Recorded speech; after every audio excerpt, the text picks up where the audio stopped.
So wonderful. I'm speaking about Naomi today, and it's really great to be able to, thanks, Kath. It's really great to be able to chat about Naomi. And this is a story. It's a book in the Bible called Ruth. And it was a book that I used to read a lot as a little girl, because I would start thinking, I'm going to read through the Bible. And I would pick up Ruth, and I would read Ruth. And then there was 2 or 3 books I would read. And I thought, yes, I've read 3 books. And then usually the other 63 books of the Bible never got read because I found it difficult when I was younger. But this was a story I would read again and again. And it is just a story about an ordinary family. This could be your story. This could be my story. It's just an ordinary family living an upright life, living in a place, and everything is going fine. Mom, dad, 2 kids, what else would you want, okay? Just an ordinary family.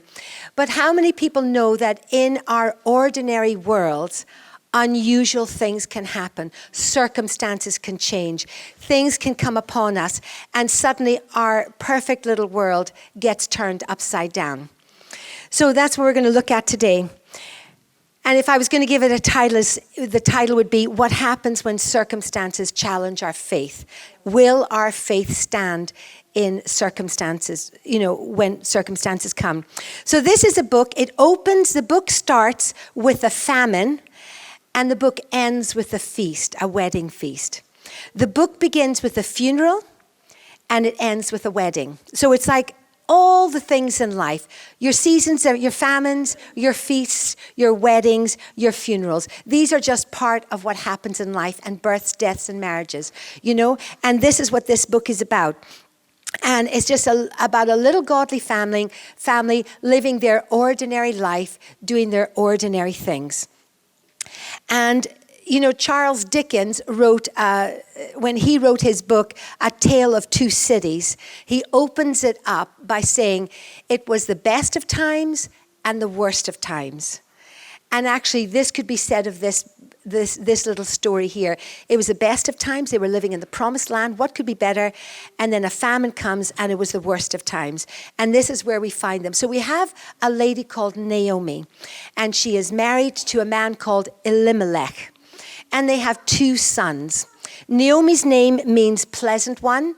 Elimelech, his name means my God and my king. So it gives you an indication of the type of people they were.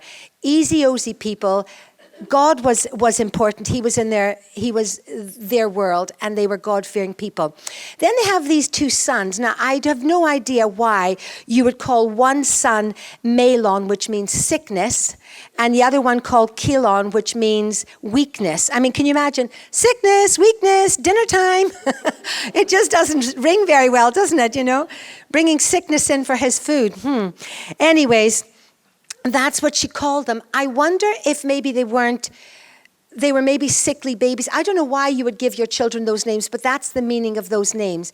And anyways, everything is going fine. And then it says, there was a famine in the land. Okay? There was a famine. Bethlehem, where they lived, Bethlehem is called the house of bread. Bethlehem's called the house of bread. Just like Aberdeen is known as the granite city, Bethlehem was known as the house of bread. And suddenly, it seems a bit ironic, in the house of bread, there is a famine. And what do you do when things change? What do you do when life is going well, and then suddenly you find yourself in difficult circumstances? Everything was going great, and then suddenly you got that diagnosis. Suddenly, you got that phone call. Suddenly, you got that redundancy package. Suddenly you were told the job was shifting, or they were downsizing. What do you do when things happen? And we find this little family. His name means my Father, my God, and my King. And yet, he almost forgets about his name, and they try to solve their own problems. So the first point I want to speak about is they find themselves in the season of compromise. When things happen, you find yourself having to make some compromises. When things change in your world, you find yourself having to make some adjustments, okay? And these things happen all the time. So here we are. The first point is they are in this dilemma. There's a famine in the land, and they are looking at their options. Now, interesting, the Lord speaks about this one little family and their journey, what they do with that option.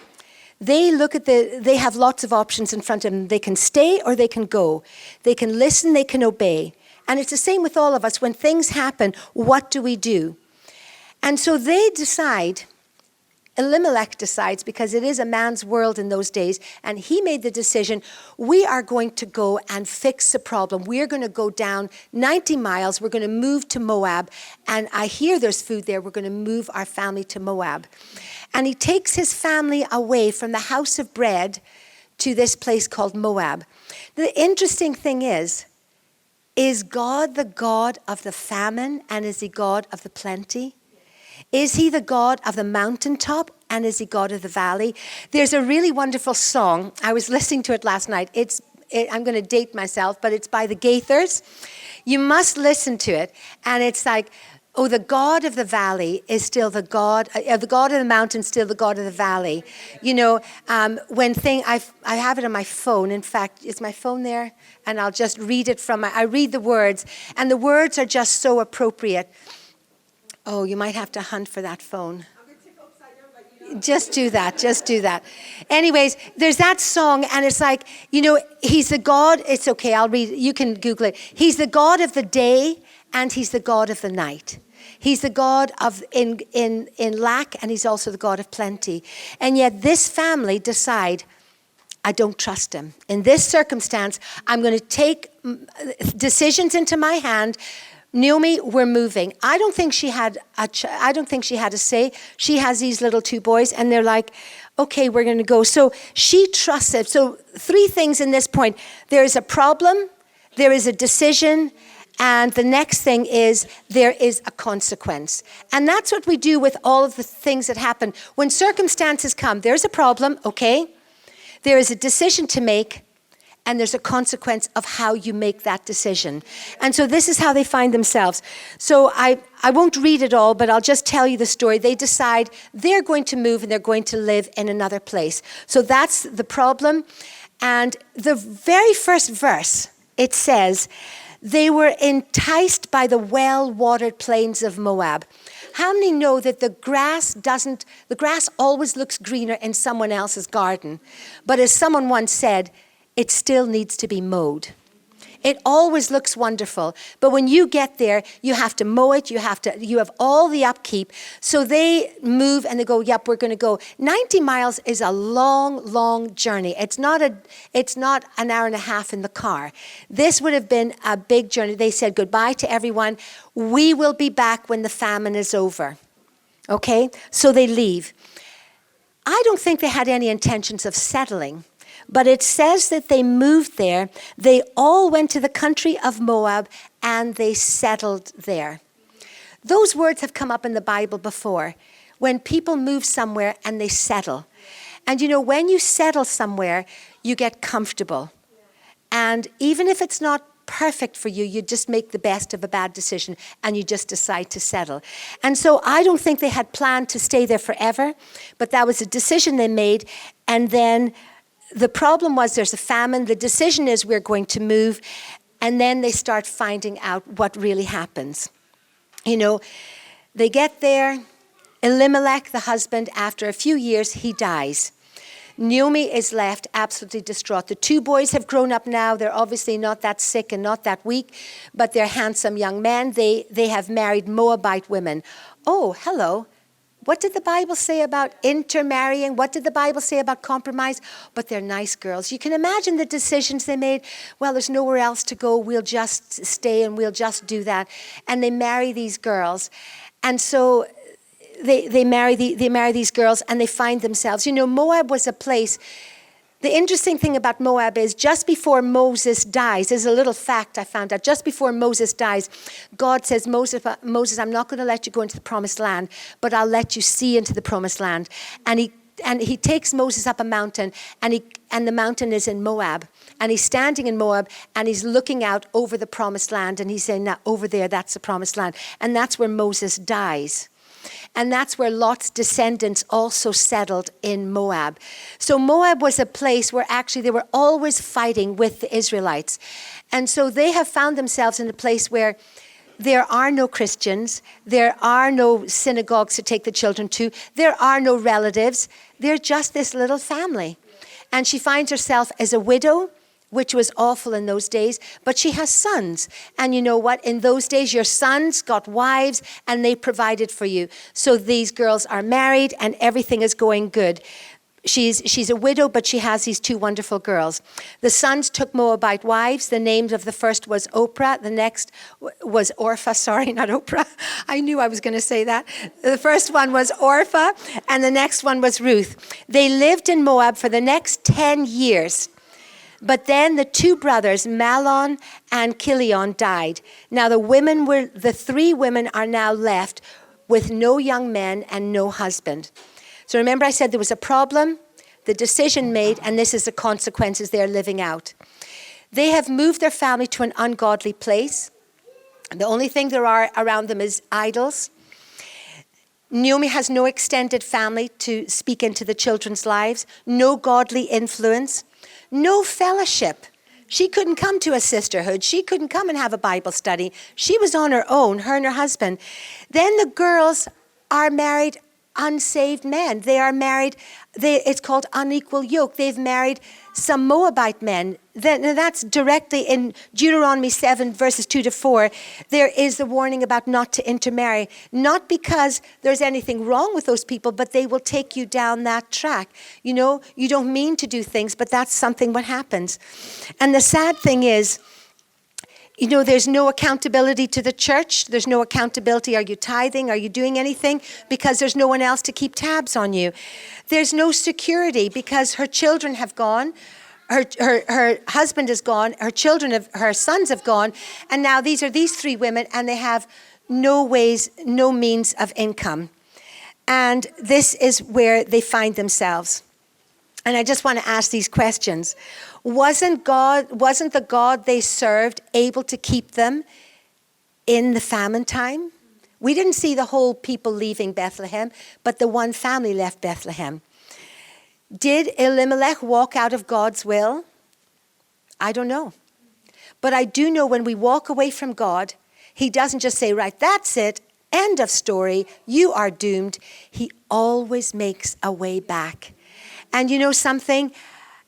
I don't know were they led to go to Moab or what happened, but God saw Ruth and he saw this girl with a gentle, soft heart and he brings them back. So even though you walk away from God, even though circumstances are wrong and things go wrong, there is always a way back to the Lord, always a way back to find him. You know, what about the inheritance? What about the land that was given to Elimelech? It's still there. That land that was promised is still in Bethlehem. Who's looking after that land? Who's doing everything? You know, isn't he the God of the valley as well as the God of the mountaintop? And that was the questions I wanted to leave you with. So the second one, so we've seen how she's gone into this, the first one was the season of compromise. Before we do anything else, let's look at our own lives. Let's bring it down to 2020, 2021, and 2022. The season of compromise, a season where the pandemic comes. The people who have not come back to church, did they mean to backslide? Did they mean to not come back to church? It's so interesting. It just is these small little compromises. I don't think when Elimelech walked, I'm sure they were like, boys, we're going on an adventure. We're going to come back. They said we're coming back. Everybody knew they were coming back, but they settled. They got used to living a different life. And I just wrote down some things that we had to do church online. So we all were doing it online. But some people have been like, you know what? This is good. I can fit God around my schedule. Pre-COVID, we were fitted around God. It was like, okay, that's church, and that's a prayer meeting, and that's that. We will organize our way around church. Post-COVID, God fits into my timetable. And I have spoken to people and seen people, and that is what has happened. They are fitting God round their own timetable. Oh, we don't even have to watch it on a Sunday. We can watch it Sunday night. Oh, something else is on the movies. We'll watch it some other time. But what about the children? They're leading. We all need fellowship. And as adults, we can get a lot of good information online. We can feed our souls. But who's feeding our children? Who's influencing our children? Who's influencing our teenagers? They need to be brought into the house. They need to be brought. Yes, it's inconvenient. Yes, it's annoying when football is on and all the other activities. But what is going to keep them in the long run? We are building for treasure. No accountability when you're sitting at home online. And there's been people who have stopped tithing, but they're still online. So I'm like, well, why would you stop tithing? Where's your tithing going? You know, you can be online. There are some people online, and they're tithing as if they've always tithed. They're committed in all sorts of ways. There's certain reasons why they maybe can't come back to church. But can you see how you didn't mean to go away? You didn't really want to take your kids away. You didn't really want to stop giving, and suddenly you can't find that extra 10% every month because you've got used to the extra money. And we've been talking about finance, so that's why I brought it in there.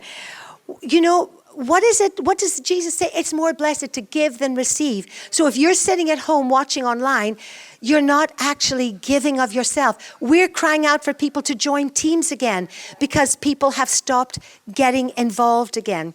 So, you know, what this little story in the Bible is applicable today.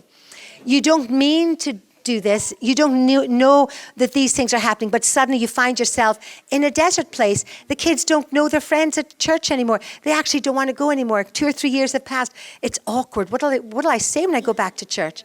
You know, so it's those things. And then, has fear gripped them or faith? The people who remained in Bethlehem were faith-filled people. The family that left were driven by fear. What are we driven by in this season, okay? 2022, is it fear or is it faith? Right, now the season of reflection. So we find Naomi, she has lost her husband and her husband made all the decisions. She finds herself for the first time in her life, you know what? I am in charge of my own destiny. I don't know, it does say that she encouraged her daughter-in-law. She was like, come on, you guys, you marry people. And the daughters-in-laws loved her, so they could have easily married Moabite men. And I know they would have looked after Naomi and all of that. But Naomi makes an audacious decision. She says, you know what? The decision we first made when we said we were coming back, I'm now going to make that. And that is an unbelievable decision for a poor widow. She has hit rock bottom. And I'm just thinking, remember the prodigal son? It was when he hit rock bottom, he was like, I'm going back. King David crying in his bedroom saying, God, I cannot believe what I've just done. I have slept with Bathsheba. I have murdered someone. And he's crying. He's hit rock bottom. And God speaks to him. Samson, we were talking about Samson in that temple full of people. He has hit rock bottom. And he's like, God, if you will use me again, I want to be used. I know you're the God of the second chances. And so Naomi, in this season of reflection, she then decides, I'm going to make this decision to go back. What do we do when we reflect on the decisions we have made? Who do we go to for advice? Who do we self-diagnose our own problems? Do we go to the Lord? What are we going to do when we discover we're in this situation? And I think this season of reflection is really important for us to think, you know what, I'm going to come back. You know, I'm going to bring myself back and I'm going to put myself in a position. So it says, I'm going to read this bit from the Bible. One day she got herself together. This is Naomi. She and her 2 daughter-in-laws, and she said, we are going to leave the country and I'm going to set off home. It says here, she heard that God had been pleased to visit the people and give them food. So she heard that Bethlehem was now still a season full of bread. So she started out from the place and she starts going and she goes back and she says to her daughter-in-laws, and this is where we have to be so careful, girls, not to be bitter. Do you know the difference between the word bitter and the word better is 1 letter, and it's a letter I. And I have the decision to make, am I going to be bitter or am I going to be better? Am I going to stay sad and bitter and feed my insecurities and talk to myself? Or am I going to get myself better and say, okay, God, I don't know what this looks like, but I'm going to go back. And that's what Naomi does. She makes this decision. She gathers her girls and they start walking. And then she stops and says, look, even if I met someone back home, I'm old. I'm not going to have a baby. But even if God gave me a miracle like he did for Sarah and I ended up pregnant, would you wait 20 years until the men are grown up and you would marry them? And she says, please go back. And you know the story. I'm not going to go through the story. They decide they're not going to go. And then Orpha, I always want to say the wrong word. Orpha says, yep, I'm going back. And so she kisses her mother-in-law and goes. And Ruth has those beautiful words, wherever you go, I will go. Wherever you stay, I will stay. And I'm going to talk about Ruth next week. So I won't dwell on Ruth just now, but she makes that decision. But Naomi, although she's made that decision that she's going to get better, she does still say, God has dealt me a hard blow. It is a bitter pill for me to swallow, more bitter than for you. And so when she comes back in, etched on her face, when she comes back into Bethlehem, etched on her face is this absolute sadness. And people are looking at her and saying, Naomi, you've had a hard time. It's all over you that you've had such a difficult time. And her face tells it she's had a very difficult time. And they don't even recognize her. She has aged. She has got so bad. They don't even recognize her, but she still has made that decision to go back.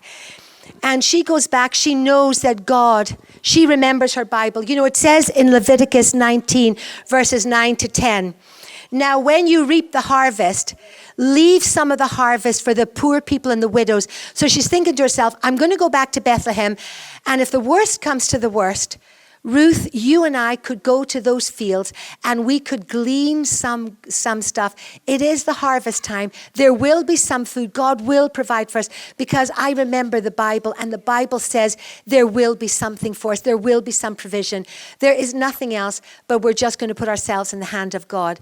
And in that season of reflection, make sure you take people with you on that journey who are godly people, who are people who will encourage you and love you and have the best for you, not just nourish your things. Oh my goodness, you're going through a hard time. You need to go on a holiday by yourself. You need to go to the spa. You need to do this. You need to go and get some self-help group. Get a godly person that's going to lead you, that's going to guide you, that's going to help you and take you on that journey with you, Naomi knows that in her current situation, she has got a death sentence in Moab because she has no provision of her future. She has no income.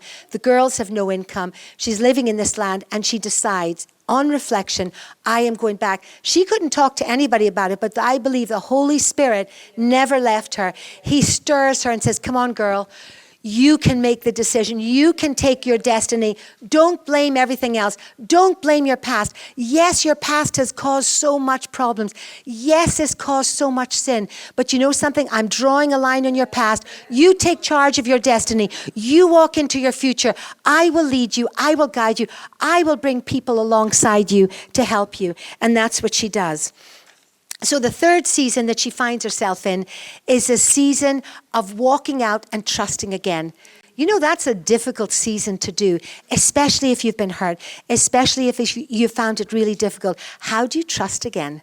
How do you walk those things out again? And yet, God allows us to do that.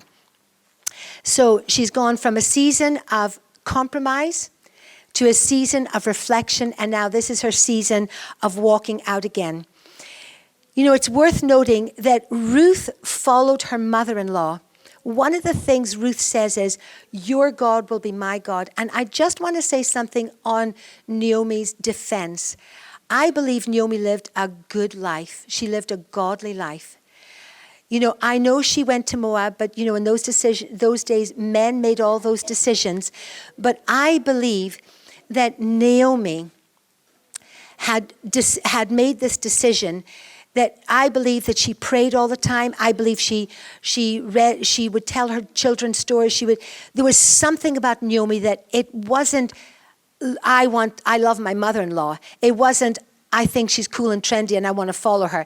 She followed Naomi's God. She followed Naomi's faith. There was something about her. It's very good to put on a show when you go to church and look real spiritual and have your hands in the air and everything. But something, when you're in your house, that's when you really live your life. And she saw her warts and all. And what she saw in Naomi was a godly woman. and someone that she was someone that she really wanted to follow.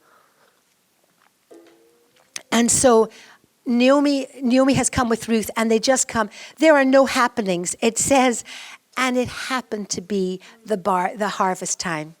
No, it wasn't just a coincidence. It was a God incident. It was meant for them. They happened to be there at the right time, at the right place, and in the right place for God to move. Ruth was drawn to Naomi's faith, and they got back there. And, people are saying, oh, Naomi, and she says, yeah, God's dealt with me bitterly. And you can see they both sit down and think, what are we going to do? And she's like, now, Ruth, remember I told you about that passage in the Bible? So tomorrow, I want you to go. So Ruth is like, yep, I'm up for it. Naomi couldn't go. She's an older lady.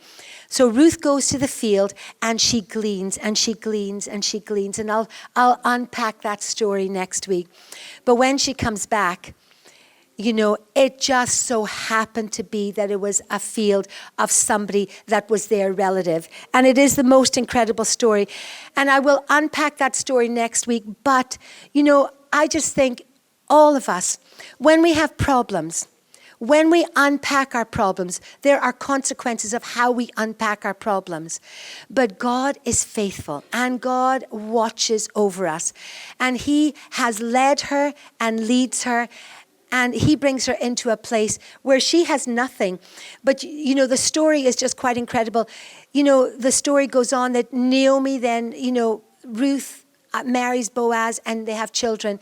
And I just want to speak about Naomi at the end here.